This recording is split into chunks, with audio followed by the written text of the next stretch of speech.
Hello, collective. Card of the day. Ano yung pinaka-mensahe, guidance na nakukuha natin sa reading na ito, general reading. Only timeless kahit kailan dumaan sa inyo. Ano man ang zodiac sign ninyo, kunin nyo lang ano yung nagre-resonate at pwedeng makatulong sa situation ninyo. Don't forget to subscribe, like, follow, pa-comment, pa-share, pa-heart. Kung gusto nyo na exclusive services perks sa akin, mag-avail kayo ng subscription sa FB page ko. Purple Team Meta Verified, may check sa dulo. Card of the day mo, you have the 10 of Cups. Wow!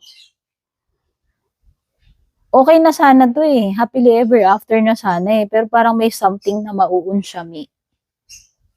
Maaaring hindi pa timing.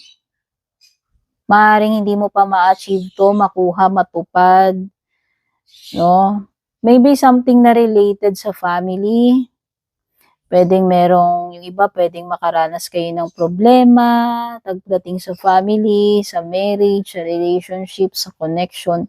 Pwedeng merong nakakalungkot dito, disappointing, may disharmony or disconnection.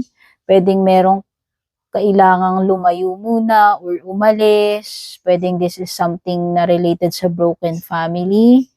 Kung nag-aabang ka ng sign, kung magiging okay na ba ang lahat, mag-i-improve na ba, pwedeng hindi pa magkaroon ng pagkakabalik or pagkakabati-bati or ma-reunite.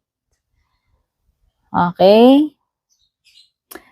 So yun, pwedeng merong Cancer, Scorpio, Pisces.